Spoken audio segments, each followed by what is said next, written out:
occasionally I get someone question my discharging the fan capacitor, saying you don't really need to, but I think it's a good safety practice, and practicing safety will keep you alive. Sometimes something can have happened that you didn't know about. Welcome back to Kung Fu Maintenance, where I show you how to make the most likely repairs you'll need to make in your lifetime. If you'd like to get the latest videos, subscribe and then hit the little bell icon right at the subscribe button, and it'll notify you of any new videos when they're released for you. Checking air conditions unit by unit.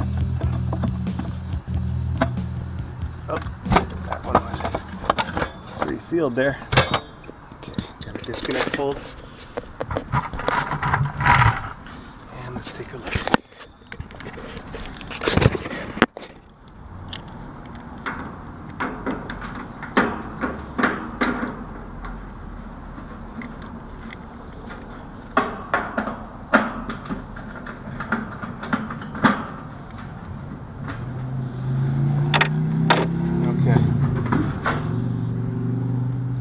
Discharge the capacitor. Looks a bit rusty on the capacitor. So, capacitor holds a charge even after the power is disconnected. So, disconnect it here. This is probably a 35.5 on this one. We can just disconnect the start wire for the HRM and the start wire for the fan. There's that one. Nice tight wire leads. I'll be adding a hard start kit to this one.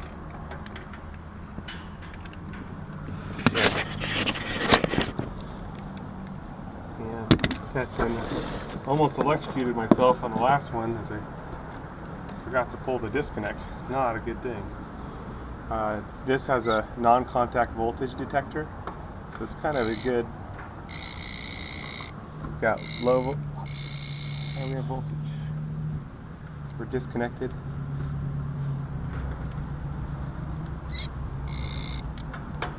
It's possibly low voltage.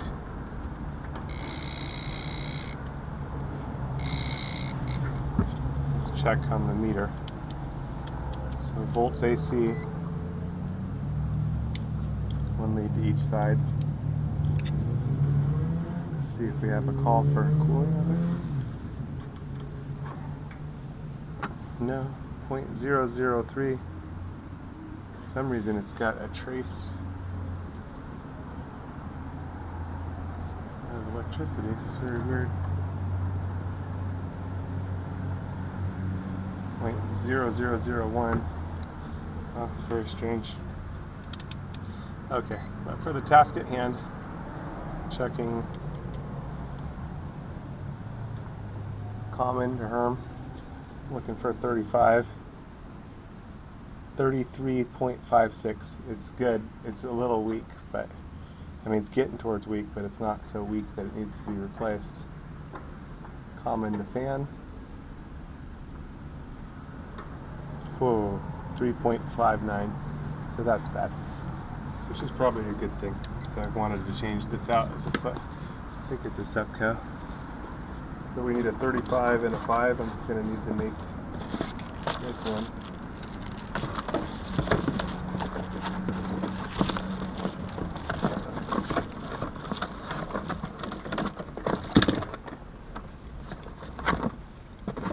No more 35s in my box. I'm going to check my bag. Got a 5. We'll need a jumper wire. Jumper wire and hard start kit. We're getting low on hard start kits too. Alright. Okay, got my 35, got jumper wire ready. Get this going here. And wanted to do a few different tests on this as you change it out. So, been exploring the whole thing about disconnecting the commons and disconnecting the start wires in order to test capacitors. You know, found the fastest way is just disconnecting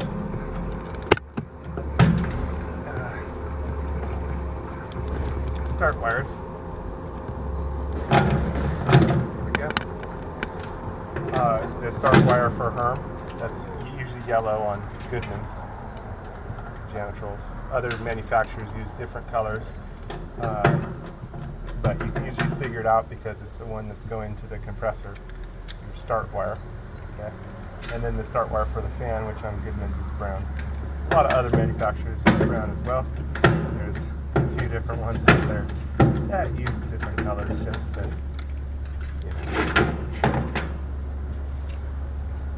Alright, there's our 35. So, wanted to explore a little bit the what I noticed was when I tested the capacitor, leaving the start wires connected and just disconnecting common, that I was actually picking up the microfarads of the fan side and the common side together. Now, what I wanted to explore now is, what about on a single capacitor? If we leave the start wires connected and we disconnected common, just common, what do we get on a single capacitor? So I'll be testing here in just a moment once we get this puppy in.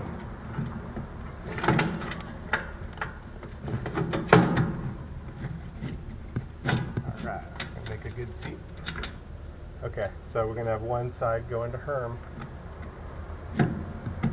Okay, and now we're going to test this capacitor. This is a single capacitor. Can we get a read?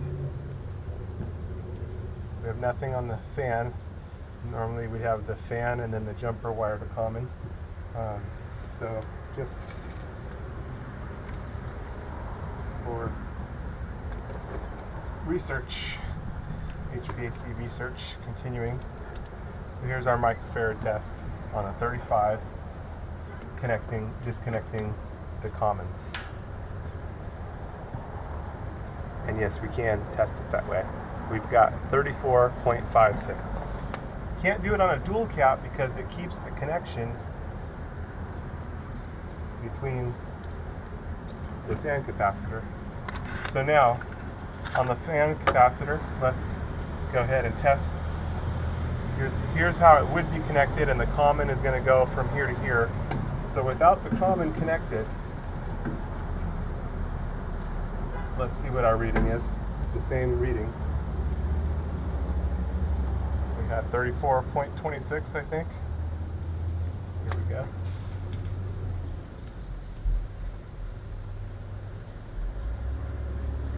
$34.57. Maybe it was 34.76. So this is interesting because on a dual cap, it would have internally a connection on the common side of the fan to the common side of the capacitor.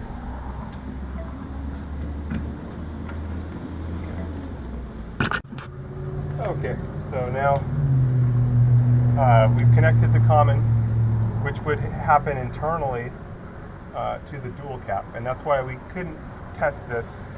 Not that we can't test it, but it would give us a different reading. So now we're going to test this.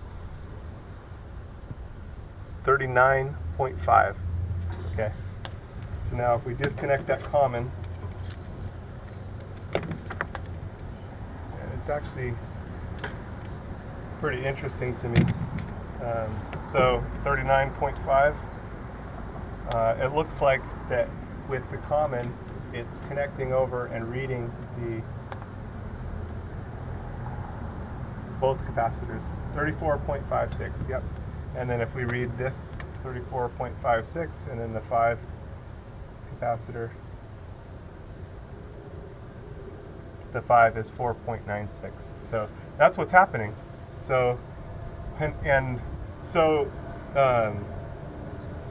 you know, you can't really test each individual capacitor by just disconnecting common, but you can test a single capacitor by disconnecting either common or the start. But if you test it with a dual cap or with the common connected like this, then it's going to read both capacitors. And you know, in a sense, you could say you have a 35 and a 5, and if you get 40, then you know you're okay. You know, and plus or minus 5% would be 2, so 38 to 42. And in theory, both capacitors would be good. Although that'd be like a dirty test, not really a good test in that it's reading both capacitors, and one capacitor could be out of phase and over. You know what I'm saying. But it's interesting. It's interesting to figure out. Initially, when I tested by disconnecting just the commons test in the start wire, I was like, what is it? Is it picking up something from the windings of the fan motor or the compressor? No, it was actually picking up the other capacitor. So, kind of interesting. Okay, so now I'm going to connect my commons.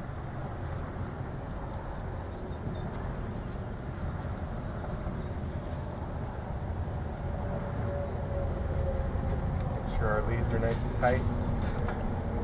And I should have the purple common. Yeah.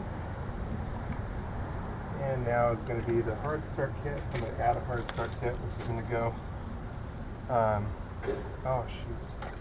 There was one more thing I wanted to test here, which was the hard start kit. So the other part of this test that I wanted to do was with the hard start kit. Okay, so with the commons disconnected, obviously we'd be disconnecting the common lead from the capacitor, so that doesn't change anything. But what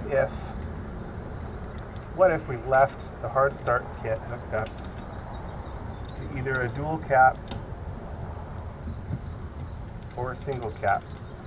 I know my hard start kit, these measure, I measure them separate, measures at right around 50 microfarads. So here's one lead, and then the second lead is going to be right here. So measuring. Somehow lost the footage on that. So I measured at about 45 microfarads for the hard start kit. Here, what we've got is the common jumper to the fan, and now we've got the hard start kit left in the mix. Now, if this was a dual cap and the hard start kit was still in the mix, what's interesting to see if we got 40 plus 5, that's 45, and then we this one was actually 35 plus 5 for a total of 40. 90 microfarad reading by testing them all together. And here's the test. 85.6. So it seems it didn't read everything completely. Maybe there's a loss of microfarads or energy.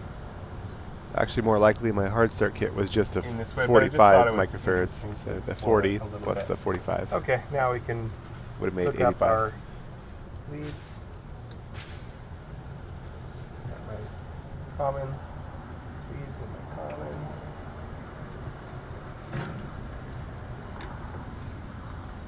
All right, nice and tight. The red one could be a little bit tighter.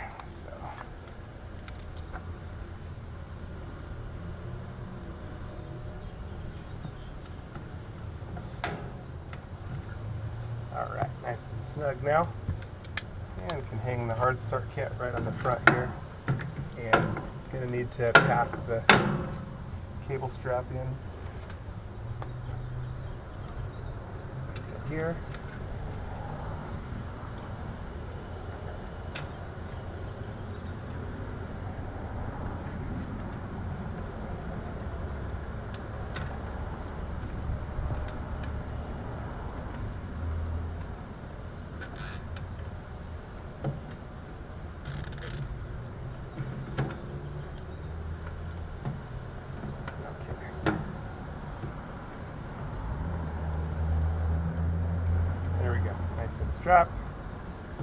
Strapped in, ready to run. Clip this off.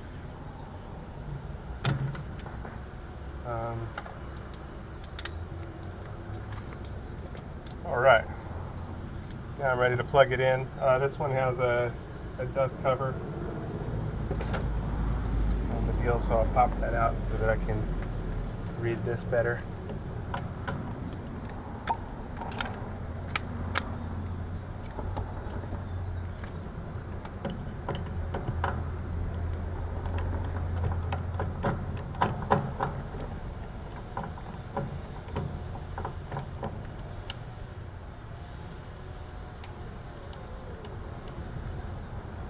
And my circuit showed up a little bit of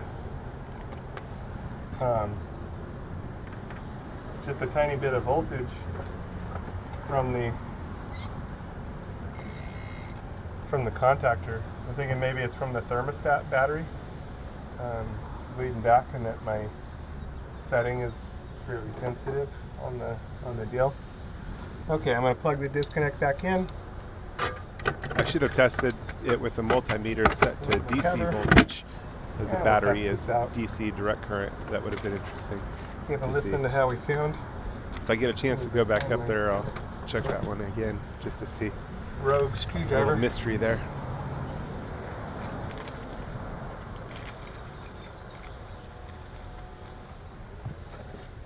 All right, in the bag. I used it for the. Oh, here goes. Let's take a listen.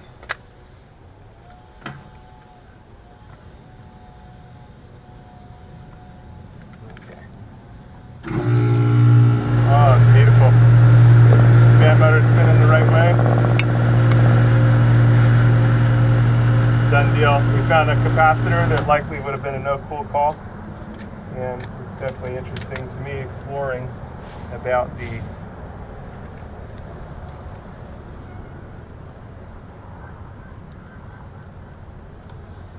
That's very, very, very, very, very dangerous. Being really careful to only touch the insulated cover here and nothing else, because this has live power on the bottom.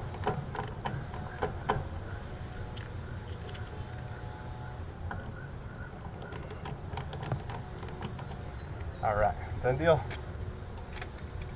Put my cover back on and we're all set. Thanks for watching. Learned a lot more, figuring out a lot of things, exploring. I had one more thing on this, one more question, and I'll save it for another video, but I'll ask the question here. And maybe some people will laugh at this, but what about the 2650 test? When you're doing the 2650 test, I hear a lot of people saying that that's a really better way to test the capacitors because it tests them under load. My question is, when you're testing it under load, are you only testing the 35 capacitor that goes to the compressor? Or are you actually testing the 35 and the 5, how I just showed in measuring the capacitor? Because with common connected, you know, in theory, everything is or with the starts connected, everything is going across. So I'm questioning, is the 2650 really a valid way of testing the capacitors? Because in this instance, I have a 35 and a 5. Should I be really reading 40 when I do the math on that, the 2650 rule? Or does the 2650 account for the extra 5 on the capacitor? And if it does, then what about different capacitor fans? Because some fan motors take a 3 microfarad capacitor and some take a 7.5 and so on. So that's my question to other HVAC techs. I'm going to be doing more research on it myself. Again, I find this type of research interesting, this type of exploration of the electrical side, in searching for better understanding and just exploring the understanding of things. You know, electrical theory and electrical circuits and everything, it's interesting. You know, we understand it to a degree. We don't understand everything in full. You know, some of it's theory, and it's always learning more, always figuring things out more, and part of the fun in doing this type of testing and exploration. So I hope you enjoy this type of video. If you do, give it a like, give it a holler. Let me know what you think, and I'll try to keep them coming. This got a stubborn lid here. Ouch.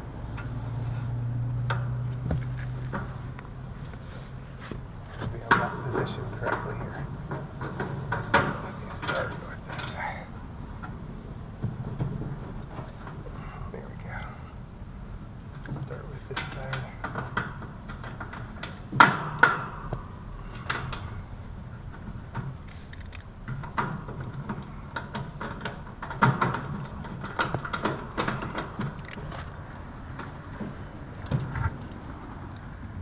Sometimes you can kind of use the screw to pull over a stubborn lid. I'm doing on this one. All right, 1 unit to go, and this roof is done. On the preventative maintenance, going through them all, checking them all, trying to make things better. Try to make sure I have a better year. Got one more Goodman over there, and then I'll be able to get off of this roof. All right, got other things going on, so it's busy. A quick search on my YouTube channel of whatever your maintenance needs are. You should find a bunch of different material that'll be helpful to your maintenance needs.